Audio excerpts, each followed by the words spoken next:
সময়ের সাথে সাথে বদলে যাওয়া মানুষগুলো জানো তো কখনো কারোর আপন হতে পারে না। এরা মানুষের ভালোবাসা বোঝে না, এরা বোঝে শুধুমাত্র স্বার্থ।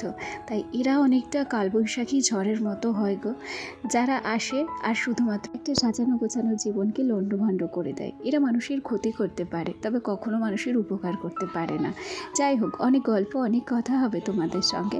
তার আগে চলো নিজের পরিচয়টা দিয়ে নিই। নমস্কার, কেমন আছো সবাই? আশা করছি সবাই ভালো আছো, আর আমরাও বেশ ভালো আছি। আমি রিমি। আজকে আমার আরও একটি নতুন ভ্লগে তোমাদের সবাইকে অনেক অনেক স্বাগত জানাই। এই যে এখন আমাকে সানগ্লাসটা পরতে দেখছো, কেন পরেছি জানো? সমস্তটাই বলবো। তার আগে বলে নিই, আজকে ঘুম থেকে একটু দেরি করেই উঠেছি। আসলে কি বলো তো, হঠাৎ করে না গতকালকে চোখ খুব জ্বালাপোড়া করছিল, যন্ত্রণা করছিল, চোখের ভিতরে হিং ছিল, আর ফট করে চোখটা লালও হয়ে গেছিলো। তখন বুঝতে পারিনি যে চোখ উঠেছে। রাত্রে এতটা পরিমাণ সমস্যা হয়েছিল, রাত 10টার সময়, যেহেতু আমার বর ছিল তাই বাঁচোয়া, সে সাথে করে আমাকে বাজারে নিয়ে যায় এবং সেখানেই নর্মাল একটা ডক্টর দেখিয়ে আই ড্রপ নিয়ে আসি। আর তারপর আই ড্রপ দেওয়ার পর চোখটা একটু হলেও স্বস্তি পায়। আর এই যে সকাল থেকে কাজকর্ম শুরু করেছি, বর তো বারবার বলেছে সানগ্লাস পরে কাজ করতে, তবে যেহেতু গ্রামের বউ, সানগ্লাস পরে কাজ করলে না জানি কে কোন কথা বলে বসে। আর তার উপরে সানগ্লাস পরে কাজ করতে অনেক অসুবিধে হচ্ছিল। পুরো দিনের বেলাটায় পুরো মেঘলা বলে মনে হচ্ছিল। অগত্যা সানগ্লাসটাকে খুলেই ফেলতে হয়েছে। কেন কি বলো তো, কাজকর্মগুলো তো করতে হবে, রান্নাবান্না থেকে শুরু করে বাচ্চা সামলানো, ঘর দৌড় ঝাড় দেওয়া সবই করতে হবে। আমার কাজ যদি আমি না করি, সেখানে আমার কিন্তু কাজ করে দেওয়ার কেউ নেই। তাই সানগ্লাসটাকে খুলে ঝটপট করে কাজ সেরে নিচ্ছি। সকালবেলা বানিয়েছিলাম একটু দুধ চা, গতকালকে রাত্রে একটু পাউরুটি আনা হয়েছিল, সেটাই তাওয়াতে সেকে দুধ চা দিয়ে খেয়েছি। ভারী সুন্দর লাগে কিন্তু দুধ চা দিয়ে পাউরুটি। কিন্তু তারপর যখন গ্যাস অম্বল অ্যাসিডিটি হয়, তার ভোগান্তিটাও কিন্তু কম খারাপ নয়, তাই না? এখানে গল্প করতে করতে আমি দুটো কড়াইতে রান্না বসিয়ে দিয়েছি। একটা কড়াইতে বসিয়েছি ডাল, আর আরও একটা কড়াইতে বসিয়েছি আলু দিয়ে কুমড়ো দিয়ে তরকারি। আমার বর আবার আলু কুমড়োর তরকারিটা খেতে ভীষণ পছন্দ করে। আর তোমরা তো জানো যে ও যে কদিনই বাড়ি থাকুক না কেন, সেই কদিনই কিন্তু ওর পছন্দ মতো রান্না করতেই বেশি পছন্দ করি। আসলে আমাদের মেয়েদের বিয়ের পরে যখন স্বামী সন্তান হয়ে যায়, তখন নিজের পছন্দ, নিজের ভালো লাগা বলে আর কিছু থাকে না। স্বামী সন্তানের ভালো লাগা, ভালোবাসায় যেন আমাদের কাছে সবচেয়ে বেশি প্রাধান্য পায়। আসল কথা বলতে, তাদের খুশিতেই যেন আমরা নিজেরা খুশি হয়ে উঠি, তাই না? যাই হোক, গল্প করতে করতে বিছানাটাকে সুন্দর করে প্রথমেই গুছিয়ে নিয়েছিলাম, আর তারপর কম্বলগুলোকে ভাঁজ করে এই যে শোকেসের মধ্যে ভরে রাখছি। এরপর সোনার খাবার দাবারটাও রেডি করতে হবে। এই যে গ্যাসে কিন্তু আমি দুধটাকে জাল দিতে বসিয়ে দিয়ে গিয়েছিলাম। সোনার জন্য দুধটাকে রেডি করে নিচ্ছি। একটা গামলার ভেতরে জল নিয়েছি, আর সেই জলের মধ্যেই দুধটাকে নিয়ে এই যে একটু কমপ্ল্যান মিশিয়ে দিচ্ছি। সোনাকে অনেক দিন হলো কমপ্ল্যান খাওয়ানো হয় না, গতকালকেই কমপ্ল্যান সহ বেশ কিছু বাজার করা হয়েছে। তবে সব কিছুই আজকে হয়তো তোমাদের সঙ্গে শেয়ার করতে পারছি না, তবে আগামী দিন অবশ্যই শেয়ার করব। সোনাকে খাওয়ানো দাওয়ানোর পর এই যে একটু আলু কেটে নিচ্ছি। আজকে 3 রকম রান্না হবে, ভেবেছি আলু দিয়ে আর একটু ছোলার ডাল দিয়ে রান্না করব। আমি আজকে খুব তাড়াতাড়ি বিছানাটা গুছিয়ে ফেলেছিলাম, ভেবেছিলাম যে সোনাকে পড়াতে আসবে। তবে পরে একটা টাইমে তার টিচার ফোন করে বলল সে আজকে আসতে পারবে না। সেই জন্য দেখলাম যে না, ঘরের কাজকর্ম যখন আমার অর্ধেক হয়েই গেছে, এবার মনোযোগ দিয়ে রান্নাটা করি। গল্প করতে করতে আলুটাকে আমি কিন্তু বেশ সুন্দর করে ডুমো ডুমো করে কেটে নিয়েছি। আর আজকে আমার সঙ্গে এমন কিছু ঘটনা ঘটছে, প্রত্যেকটা থালা বাসন হাত থেকে পড়ে যাচ্ছে। এদিকে গ্যাসে যখন ভাত চাপাতে আসি, তখন পুরো গামলাটাই হাত থেকে পড়ে গ্যাস তো নিভেই গেল, আবার নতুন করে গ্যাসে সমস্তটাই জল পড়ে গেল। আবার গ্যাসটাকে মুছে নিয়ে একটা ওভেনে ভাত চাপিয়ে দিয়েছি, আর আরও একটা ওভেনে কিন্তু কড়াই চাপিয়ে দিয়েছি। আর গল্প করতে করতে আমার ডাল আর আলু কুমড়োর তরকারিটা কখন নামানো হয়ে গেছে। আর এদিকে দেখো একটুখানি কালো জিরে ফোড়ন দিয়ে নিচ্ছি। আজকে সাদা আলুর তরকারি করব, কালো জিরের সাথে দিলাম একটু হিং ফোড়ন, আর তারপর ডুমো ডুমো করে কেটে রাখা আলুগুলোকে সুন্দর করে ভেজে নেব।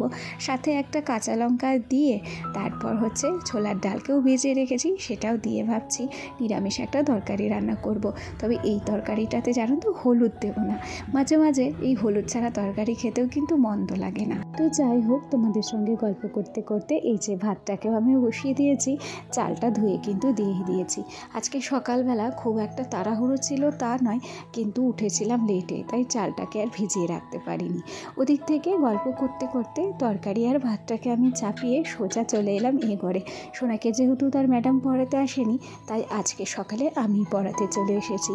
আর আমার ছেলেটা দেখো পড়াতে বসে কি ছটফট করে, কখনোই যে ও স্থির হয়ে বসে পড়বে তা পড়ে না। এই যে নড়াচড়া করতে করতে খেলতে খেলতে যতটুকু পড়ে ততটুকুই কিন্তু পড়িয়ে দিতে হয়।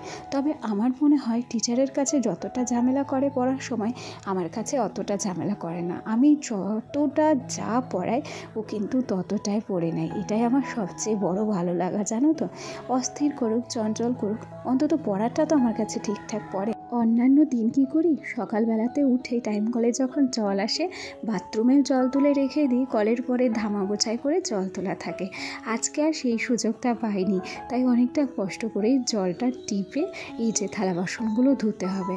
তবে জানো তো কল চাপতে অতটা বেশি অসুবিধা লাগতো না, আমাদের এই কলটা আগে অনেক ভালো ছিল।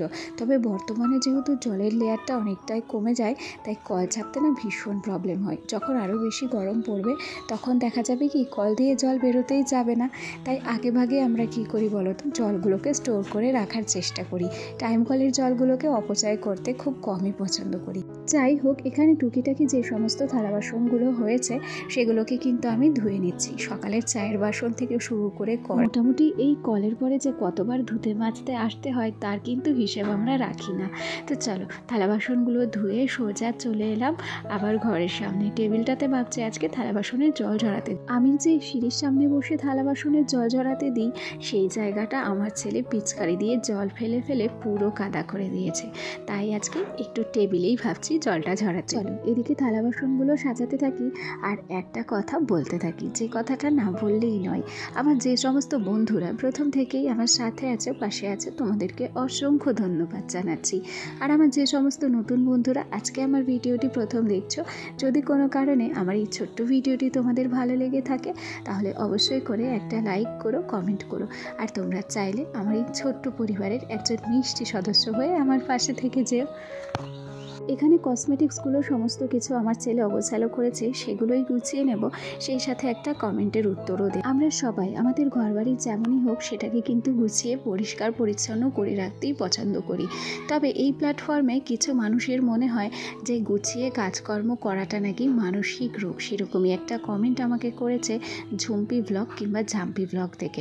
তো সেই দিদি ভাইকেই বলবো যে দেখো, বড়লোকের রাজপ্রাসাদ হোক কিংবা গরিবের ছোট্ট কুঠির, প্রত্যেকেই চায় প্রত্যেকের সংসারকে নিজের মনের মতো করে সাজিয়ে গুছিয়ে পরিষ্কার পরিচ্ছন্ন রাখতে। আমার তো মনে হয় কোনো মানুষই চায় না গো যে তার সংসারটা অপরিষ্কার অগোছালো হয়ে থাক। সেদিক থেকে যদি বিচার করতে যাও তাহলে মানসিক রোগী তো সেই সমস্ত মানুষেরা যারা মানুষের সাজানো গোছানো কাজ, পরিষ্কার পরিচ্ছন্ন সংসার দেখে রীতিমতো বিরক্তি বোধ করে। তাই আচ্ছা দিদি ভাই, তাহলে তোমার কাছে আমার একটা প্রশ্ন রইল, যে তোমার সংসারে কি তুমি কখনো গুছিয়ে গাছিয়ে কাজ করো না? তুমি কি চাও না যে তোমার সংসারটাও সুন্দর থাক, পরিষ্কার পরিচ্ছন্ন থাক? যদি ভিডিওটা দেখে থাকো তাহলে কমেন্টে আমাকে অবশ্যই করে জানিও। চলো গল্প করতে করতে আমি কিন্তু কসমেটিক্সগুলো খুব সুন্দর করে গুছিয়ে সাজিয়ে নিয়েছি, আর এরপর ফ্রিজের উপরটাকেও বেশ ভালো করে পরিষ্কার করে নিলাম। আর তারপর ফ্রিজের উপরে যে সমস্ত ছোট ছোট ফুলদানিগুলো থাকে সেগুলোও পরিষ্কার পরিচ্ছন্ন করে সাজিয়ে নিই। সত্যি কথা বলতে কি, মাঝে মাঝে ঘরের কিছু কিছু জিনিস যদি একটু অদল বদল করে সাজিয়ে গুছিয়ে রাখা যায় তাহলে ঘরটা কিন্তু অনেকাংশেই নতুনের মতো লাগে।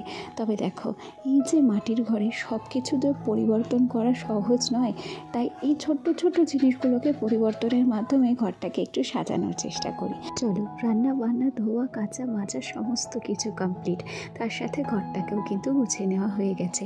এ পর্যায়ে ঘরটাকে একটু সুন্দর করে ঝাড় দিয়ে নিচ্ছি। আর সেই সাথে আমার আজকের ভিডিওটি তাহলে চলো এখানেই শেষ করছি। আগামী দিন দেখা হবে আরও একটি নতুন ভিডিওর সাথে। ততক্ষণ সবাই ভালো থেকো, টাটা সবাই।